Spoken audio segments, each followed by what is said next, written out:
Hi, my name is Frankie. Thank you for listening to My Mom. I never listen.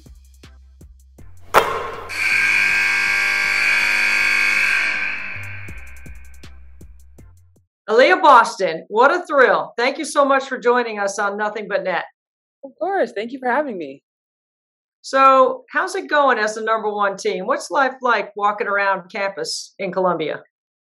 Oh, it's good. It's good. It's fun. What's been the most challenging situation for you guys as a team and dealing with all the celebrity that you guys have received over the last couple of years? Oh, I wouldn't say anything's really a challenge. I just think it's exciting, everything that we've done over the past couple of years. And when people recognize us for it, it's just something that we smile about and we just keep working. It takes the right attitude, right? When you're in the grocery store or you're putting gas in your car or you're doing something somewhere around town where people say, hey, there's Aliyah Boston. Let's get a picture or autograph, right? You got to be an ambassador. Yes. It makes you feel good about yourself though, just because you see, oh my gosh, they recognized me. And it's like, oh, that's pretty cool. So of course we want to take a picture. So is there any measure of that kind of celebrity that factors in when you're in the gym by yourself and no one else is in there while you're working on your game? Like, does it serve as motivation? I would say just wanting to get better within itself serves as a lot of motivation.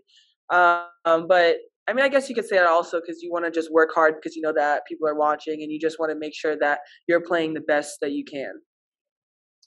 A lot of times when teams get the kind of publicity that you guys do receive, and I do think you get a lot of attention. I live in Charleston, South Carolina. You guys carry the headline in sports a lot down here, which is really awesome. But when you have that kind of celebrity, do you deem it to be a sense of pressure in some ways, or does it totally feel like opportunity? I think we should. I'm not sure how some others might take it, but I definitely take it as opportunity.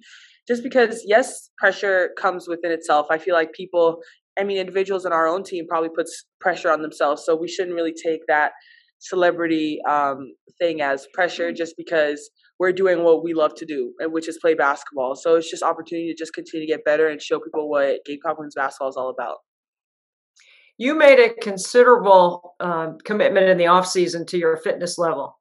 And sometimes when you change your body, you have to adapt your game to be able to align with your new body. Have you had any issues with your speed or your athleticism or all the things that you've gained because you've changed your fitness level? They only got better. They only got better. I think it definitely helped that I was losing the weight like while we were playing. So I was staying active, continuing to do everything that I was doing before. So I definitely think that helped me to not have to work on or do any major changes to my game. You know, over the history of basketball, big girls tend to gain weight during the season, not lose it. So it's pretty phenomenal that you were able to do that. Yes. I'm just glad it went off so smoothly. Awesome. I want to ask about the scouting report on Zia Cook. I think she's one of the best guards in the country, yet I think sometimes she gets, I don't want to say overlooked, but not rated as high as maybe she should. What would you say about having a backcourt player like Zia to play alongside you and how that helps your game? Yeah, it helps in a tremendous way. Zia's a great player. She can knock the three down, not pull up jumper. She keeps people in front of her, plays great defense. She brings a lot of energy. And it's just fun to play with her. And when it comes to people overlooking her, people are gonna have their own opinions, but within our team, we know everything that Zia brings and every ways that she helps us. And I just think people need to start realizing that. Yeah, I think she's as good a guard as anyone else in the country. When you start looking at your schedule, looking forward, you've got some Circle Bowl games on there, games that you're looking forward to. Is it true that Dawn keeps you guys in the moment, one practice, one game at a time, or is there any chance that you get excited about something that you know is coming up? Oh, we definitely take it one game at a time because in order to get to that game that you might have circled on your calendar, you have to get through the 1, 2, or 3 more that's in front of you. And we don't take anyone for chance. We respect every opponent, so that's why we take it one game at a time. So when I was in college as a player a long time ago, my coach in college, Kay Yao, also coached the Olympics. And we were all nervous that when she came back from the Olympics, that we were going to end up doing some incredibly crazy, difficult conditioning or skill work or something that we weren't ever going to be able to do because she had been experiencing it at the highest level with the best talent. Did Dawn come back with any crazy whims or any ideas that she wanted to instill in her program after she had experienced the Olympics at the highest level? Nothing crazy. Nothing crazy. She just came back and she was ready to lock into what we had to do and what we needed to do to make ourselves better. Mm-hmm. How many times have you gone back and watched the game in the semifinals last year from the Final Four? Oh, I haven't watched it. You have not watched it? No, I haven't watched it. Why? Because I would say that I just know, like I play back in my head enough times to see the whole game, but we play them soon, so I'm gonna end up watching the game. But I mean I replayed it enough in my head to know exactly what plays happened, how it happened, and things like that. So, but I haven't watched it. I believe you have Stanford coming up. I think it's December 21st at your place, right? Yes. Yeah. Well, Stanford and everyone else that you play at home draws a full house. It's amazing to me to see how much passion and fever there is inside the building for your team. How does that make you guys feel when you step out on the floor and you know you got Gamecock Nation behind you 100%? Oh, it makes us feel great. I think we have the best fans in the nation, and they prove that every time we step out on the court at home. And even away games, you see our crowd. They travel down to watch us play. I mean, it just feels great because we know that we have a strong crowd cheering us on, and we just got to go out there and play. I love tailgating in your parking lot during basketball games. Usually I'm working when I'm there, so I don't get to stay out in the parking lot too long, but it's pretty cool to be able to go out in the parking lot and see that. You don't have that at many places. Yeah, they're awesome. They're awesome. Have you ever been late getting to the arena because the traffic outside the arena is so congested? Oh, well, I personally enjoy walking from our apartments to the games. I enjoy it. It's like my like mellow moment. I'm just outside and thinking. So I just walk and I'll see people and I'll wave, but I always make it on time. I'm sure everybody has to be on time. I was just wondering. I've been late getting to the arena for traffic before at other arenas, and it's nerve wracking because you're trying to get to the game and there's people holding you up. Oh, yeah. When you walk to the arena, how far is that? It's probably like 3 minutes, if that. It's a smooth walk. Yeah, it's easy. What's your favorite? Where's your favorite place to hang out on campus? Favorite place to hang out? If I say my apartment complex, is that a bad answer? I love my room or the gym. I love it. How long did it take you to work on getting that face-up game that we see evolving? How much time have you spent in the gym this off season? We know you got the go-to and the counter on the block. What about your face-up game? Yeah, that was definitely something that I tried to work on this season just so I can become more of a threat and people have to guard me out there, which then allows for my other post partner down there to be able to go to work because they have to come out and guard me. So I just tried to help my team out any way I can, and that was developing a face-up game. Does Dawn ever let you babysit Champ, her dog? Can't say that she does. I mean, if I was to say, Coach, can I babysit? She'll probably say yes, but then have a babysitter for me as I babysit Champ.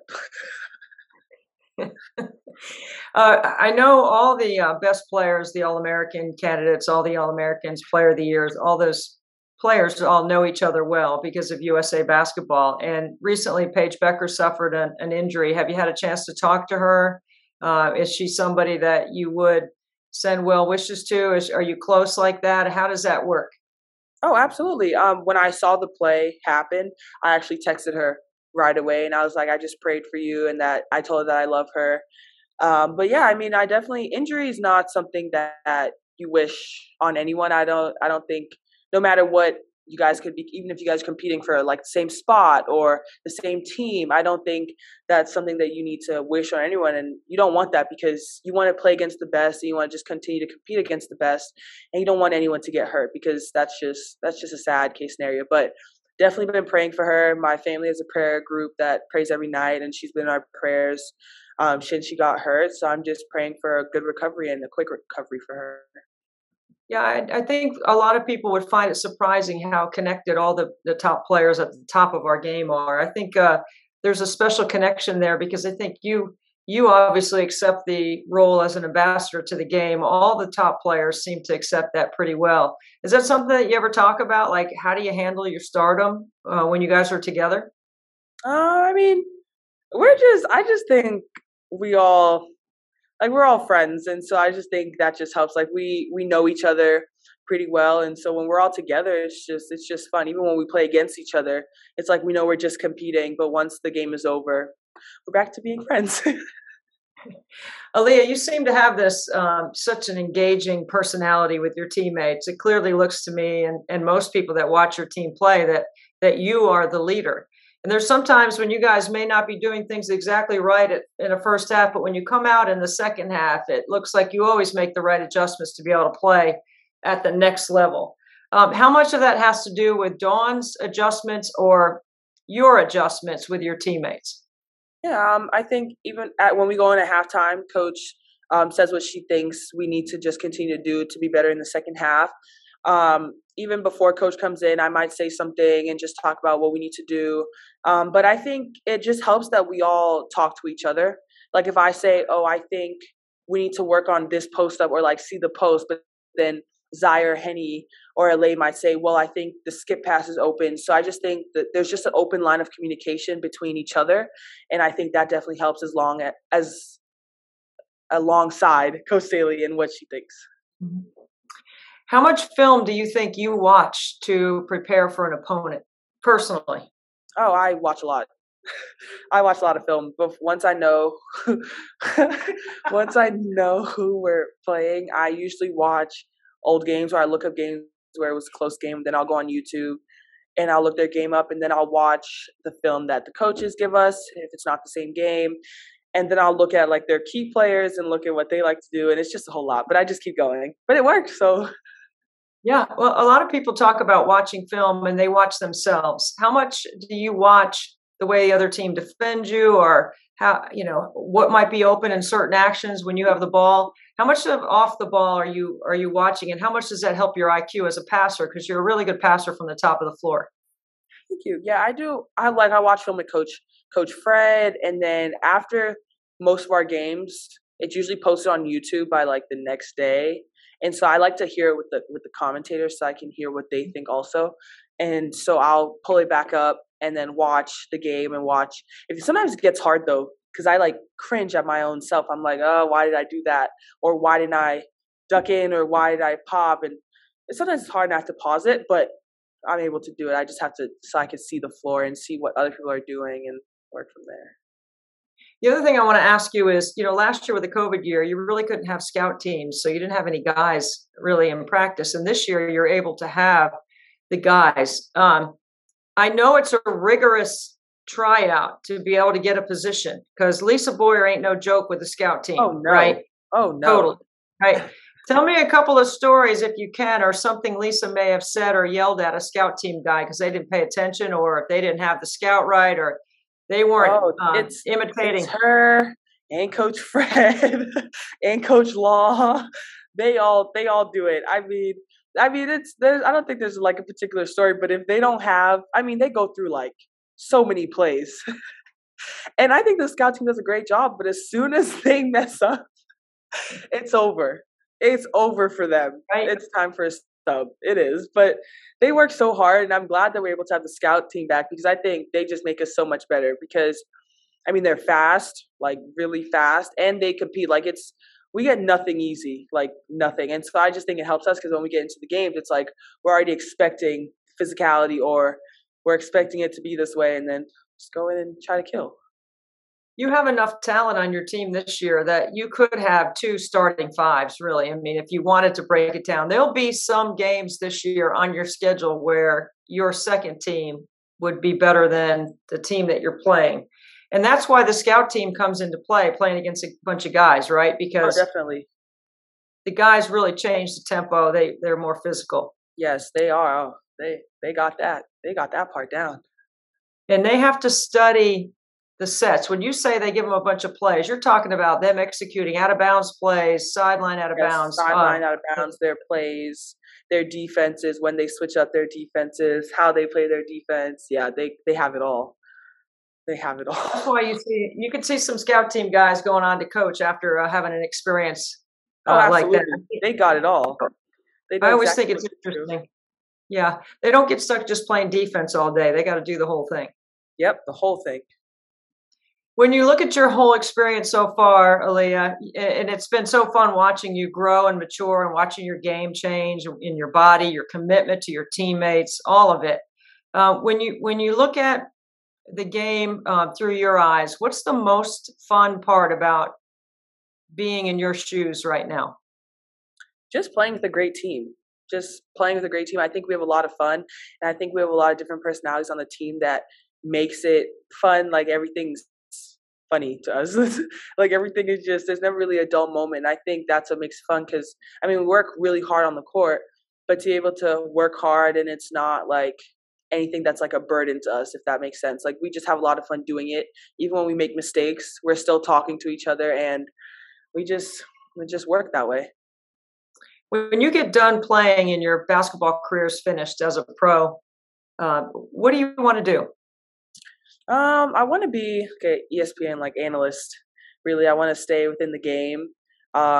Just stay within it because I've been playing basketball for so long. So just to leave after my pro career is done would be kind of sad. So something like that. Yeah, I've been on the air for 34 years, and it's been a lot of fun. I can tell you it's a wonderful career to have, and it has changed since when I started to what it is now. It's a lot of fun. I hope you get to do it. Yes, me too. Me too. Well, I appreciate you being with us on Nothing But Net. Thank you for taking the time from your busy schedule and right out of practice to join us. Thank you so much. Okay. All right.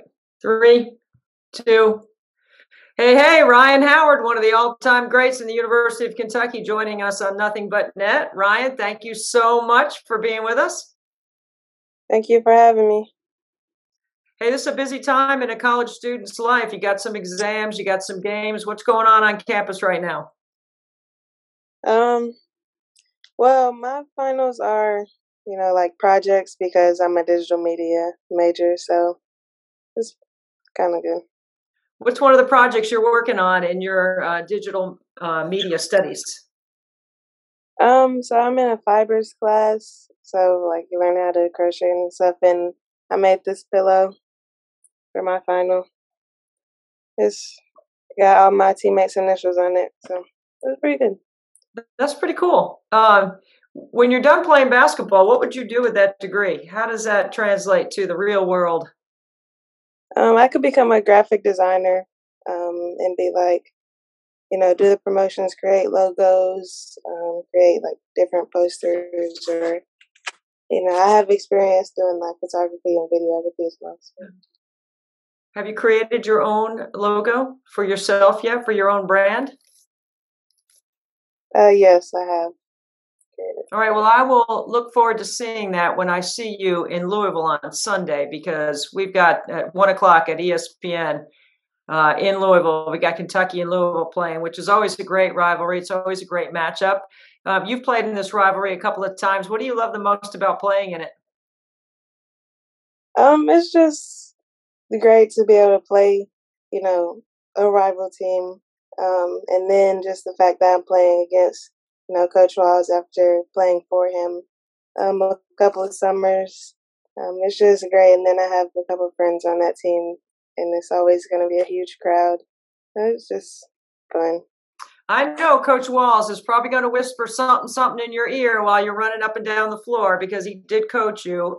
You guys had a good relationship. I know how much he respects your game. What was it like to play for him? It was good, and he taught me a lot while in our short time. So he's definitely probably going to be whispering something to me. But hopefully, I'll do my best to keep him quiet. You might have to look at him over there at him and give him the shush sign one time or another, maybe. Yeah. You probably love it. All right, Rhyne. So with this giant game that you have, the first time I met you was Big Blue Madness, and I thought you were so quiet to have this giant game, like an incomparable skill set that everyone wants to know how you became such a great player. And, you know, part of the maturing process on campus is not just your game, but off the floor. How do you think you've handled all that media responsibility that comes with your celebrity? Overall, I think I've handled it pretty well. A lot of people consider me like really big time or a celebrity, like you said, but I just like to think of myself as another normal person and, be able to talk to people and have a conversation and just get them engaged in the game and, just bring more fans and keep them excited. I know you've been spotted scouting Louisville already. I saw you when I was watching film today on the Michigan game. Why'd you go over to the Michigan game? I mean, how much advanced scouting are you actually doing as a player getting ready to play Louisville? A little bit of scouting for sure, but also to go watch Nas play for Michigan. She was on that team with me when we were playing for Coach Wall. So I was like locking in on what Louisville was doing, how they were getting their buckets, what they were doing on defense. But I was just looking to have a good time. Did you have fun over there? Did anybody give you a hard time, give you a razz because you were over there? And I know you were wearing neutral colors, which was smart. No, I didn't have a hard time. It was all good vibes that day. Yeah. I've also seen you in the gym when the men are practicing at Kentucky. You and Coach Cal have a unique relationship. What's that like? I just like to go in there and, see, what their practices look like, what they're working on, because they are top tier team as they always are. And then Coach Cal, he'll see me, he'll point at me, give me a hug. So for him to just like even allow me to be in the gym while they're practicing, often teams don't let other players come in. It's just great, and it speaks a lot about Kentucky, and it speaks a lot about Coach Cal as a person. Like he loves all other sports. He supports everyone.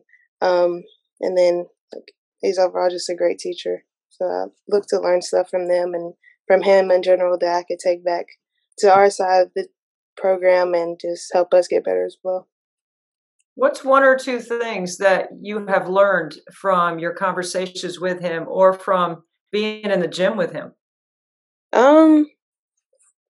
I've learned like with him when he's coaching, when he's, talking to his players, he doesn't care. Like if you are a shooter, he expects you to shoot the ball and let it fly. So he has all the confidence in all of his players, whether they're coming off a bad game or like they just had the best game of their life. He is looking for them to perform at the highest of their capability. So I just looked at and I put that confidence in my teammates and in everyone in our program because I know that they can play how I want them to play and how I expect them to play day in and day out, just as they can expect from me. Coach Elzy gives you a lot of responsibility on the floor. There's an incredible playbook that you guys have to run plays for you, but there's also a chance to get you off the ball so you can do some other things or not get worn down. I mean, it is a long season. When you look at the way you have prepared your body to play with the kind of durability that you play with, what's the most important key for you as the season goes on to keeping yourself healthy and focused? I would say, staying locked in the weight room and staying on top of things conditioning wise because it is going to be a tough season and it is going to be a physical season. So I need to be able to maintain a good conditioning standpoint to be able to run all those plays through me or be a big part of like our playbook, like you said, and be able to, produce while getting beat up or like being targeted all the time. This might sound kind of crazy, but I want to ask you, did you watch The Last Dance and Michael Jordan? I did.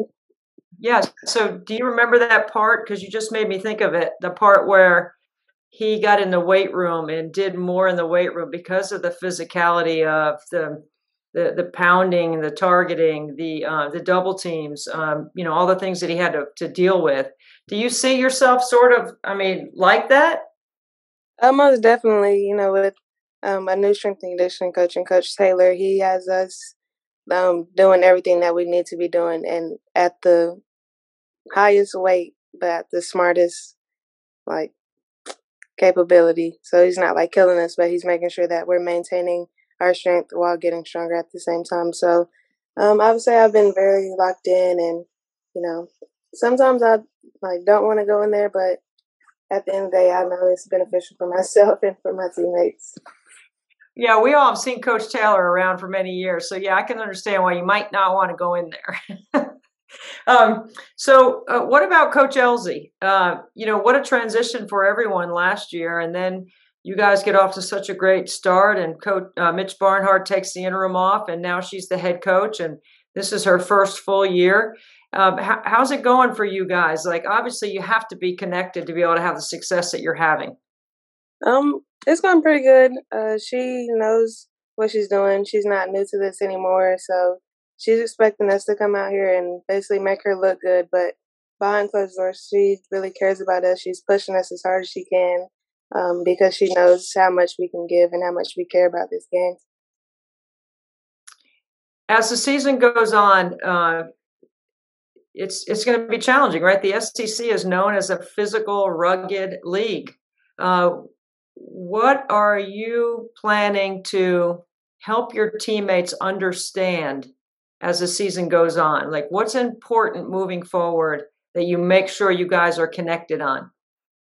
I would say just always being on the same page and be able to lock in defensively, mainly because the offense will come with us. Everyone can score, everyone can shoot, but we all, we'll have a breakdown every now and then, and we know that we can't have that in SEC games because they're going to exploit it and they're going to make us pay. So just making sure that we all are holding ourselves accountable and just staying locked in. And at the end of the day, we just have to play basketball.